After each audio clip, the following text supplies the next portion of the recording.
Dans Excel, en plus d'avoir des mises en forme statiques comme on a vu tout à l'heure, on peut mettre en forme en fonction des valeurs qui sont présentes dans les cellules qu'on veut formater.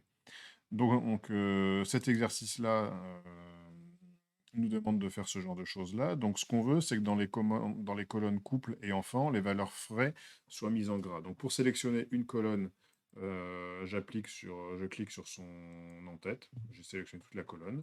Et ensuite, je peux très bien garder la touche contrôle enfoncée pour en sélectionner d'autres, par exemple comme ça, ou alors la touche Shift pour sélectionner des choses contiguës.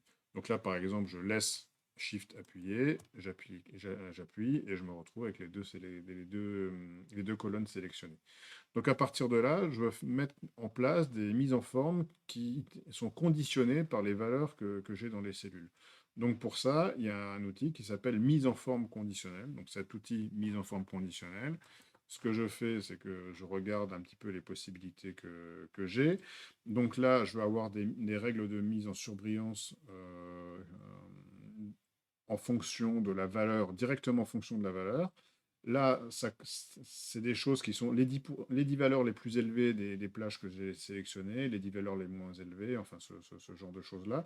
Donc là, c'est déjà des règles qui mettent en évidence des choses en fonction de la valeur, non seulement de la cellule que j'ai sélectionnée, mais également des autres cellules contiguës. Je peux aussi faire des barres de données ou alors avoir des nuances de couleurs, et puis je peux avoir des choses un petit peu plus personnalisées. Bon, là, ce que je veux, c'est clairement, je veux dire que tout ce qui est, on me demande de faire que dans couple et enfant, toutes les valeurs vraies soient mises en gras. Donc, pour faire ça, je vais prendre cette règle-là. Donc, quand c'est égal à vrai, donc quand j'ai vrai, alors du coup, ça les met en forme. Simplement, là, je ne veux pas que ce soit remplissage rouge clair avec texte rouge foncé, donc je vais faire un format personnalisé, et dans ce format personnalisé, ce que je vais dire, c'est que je veux les choses en gras. Donc les choses en gras, ça va se retrouver dans l'onglet police. Donc là, je prends gras, j'appuie, et j'ai bien la mise en forme souhaitée. Voilà. Donc ça, c'est pour les colonnes couple et enfant. Ensuite, alors, dans la colonne sexe, ce que je veux, c'est avoir un fond bleu pour les femmes. Donc, pour avoir un fond bleu pour les femmes, je sélectionne la colonne. Je vais dans la mise en forme conditionnelle. Et là, pareil, je vais avoir femme. Et donc, pour les femmes, ce que je veux, c'est un fond bleu. Donc là, dans mes formats personnalisés, au lieu de, comme avant, simplement cliquer sur gras, je vais aller dans le remplissage. Et dans le remplissage, je vais sélectionner une couleur adéquate. Donc ici, par exemple, un bleu relativement clair que je vais appliquer à toutes les valeurs F.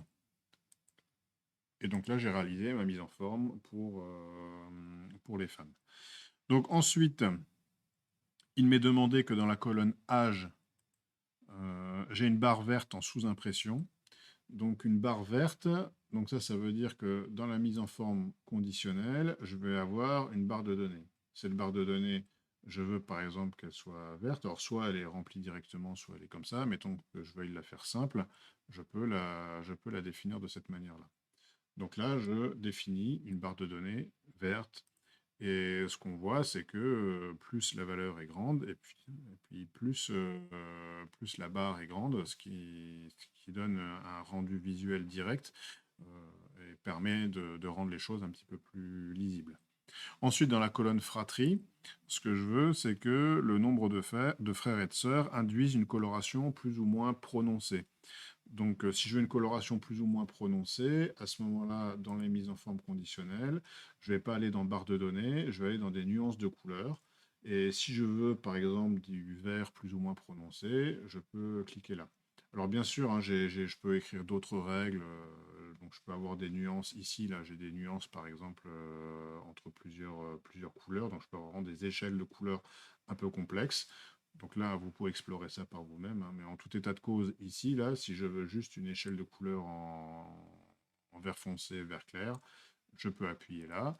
Et j'ai cette échelle de couleurs qui me donne également, qui me rend aussi les données un petit peu plus lisibles que si je l'avais pas. Donc voilà, donc une fois qu'on a fait ça, on a résolu le problème, on peut passer à la suite.